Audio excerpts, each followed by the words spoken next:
Have you ever felt completely at peace in silence, while others seem to need constant noise and activity just to feel alive?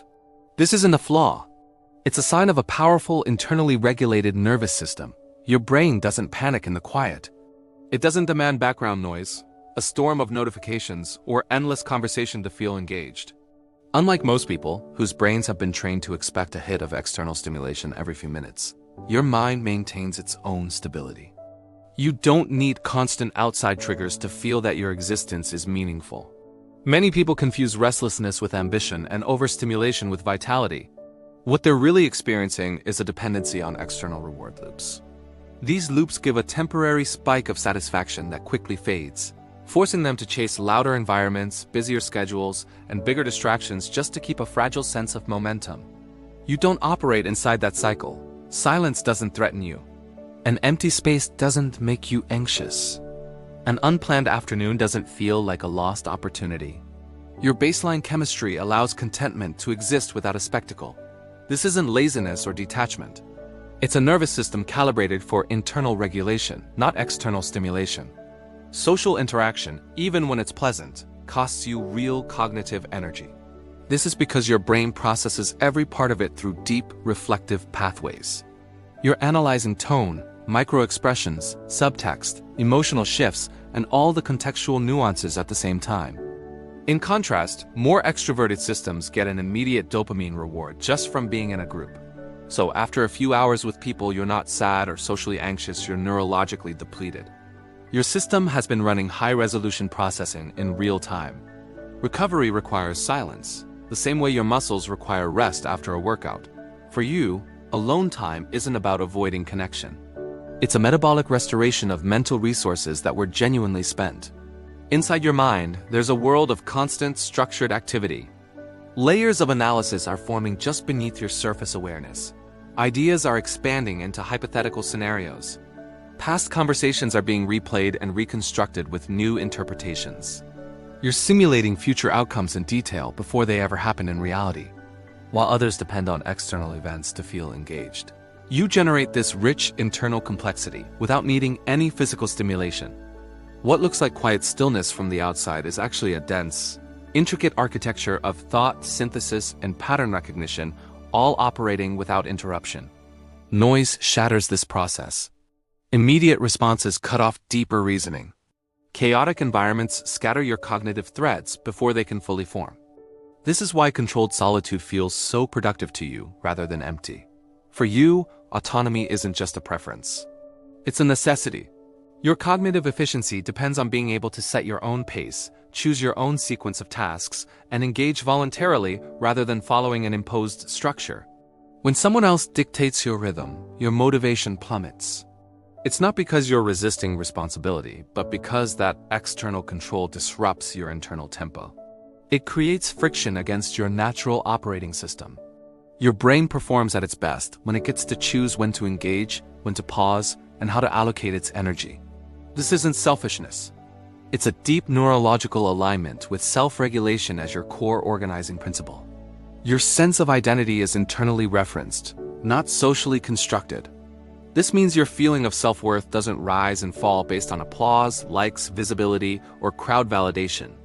Many people stabilize their self-image through these external feedback loops that confirm their relevance. But you experience meaning before you get recognition. You feel satisfaction before anyone acknowledges your work. You sense progress completely independent of an audience. Praise feels pleasant, but it's not essential. Your structural foundation is built from your own private standards, not public approval. This kind of psychological independence is what prevents a collapse when the attention inevitably disappears. Your sensory processing operates at a finer resolution. You absorb environmental data that others unconsciously filter out. You register background noise as layers of distinct sound, not just a distant hum. You perceive lighting intensity, textures, and subtle shifts in the atmosphere with a heightened clarity. In calm settings, this sensitivity enriches your experience. It deepens music, enhances nature, and amplifies nuance. But in chaotic environments, it accelerates overload. The sheer volume of unfiltered data saturates your system much faster than it would for an average nervous system, which has stronger filtering mechanisms. The fatigue you feel in crowded spaces isn't a weakness. It's evidence of a deeper intake capacity that's functioning without aggressive suppression. Solitude doesn't activate the threat circuitry in your brain the way it does for many people, whose evolutionary wiring still equates being alone with being in danger. Because of this, you don't experience alone time as a deficiency, but as a state of equilibrium. You can be physically by yourself without feeling emotionally destabilized, without spiraling into self-doubt, and without compulsively seeking distraction just to escape any internal discomfort. This stability shows a nervous system that is capable of self-soothing without needing external reassurance, a trait that many people spend years trying to cultivate but rarely achieve so fully. Your social energy is selective, not absent. Shallow exchanges feel draining because they require you to perform without offering any deep return on your investment. On the other hand, meaningful conversation stimulates you, because the intellectual and emotional back and forth balances out the energy you're spending. You instinctively evaluate every interaction as a cost-benefit exchange of your cognitive resources. You invest where you find authenticity, and you withdraw where the interaction feels purely transactional or superficial. This selectivity is often misinterpreted as being distant or aloof, but it's simply an efficient way of allocating your limited processing capacity. You also prefer stability over constant novelty. Your reward circuitry values mastery, refinement, and incremental progress far more than temporary spikes of excitement. Routine actually reduces your cognitive load. Consistency helps compound your skills. Repetition strengthens your competence. And building long-term systems produces durable, lasting outcomes that chaotic novelty rarely sustains. While others are chasing the next new stimulation to feel alive, you are pursuing depth to build substance. You understand that meaningful growth happens through sustained engagement, not perpetual motion. The fear of missing out, or FOMO, doesn't govern your choices. Your decision-making is based on internal alignment, not social comparison. You evaluate opportunities based on your available energy, their relevance to your goals, and how they fit into your long-term picture, not on how many other people are participating.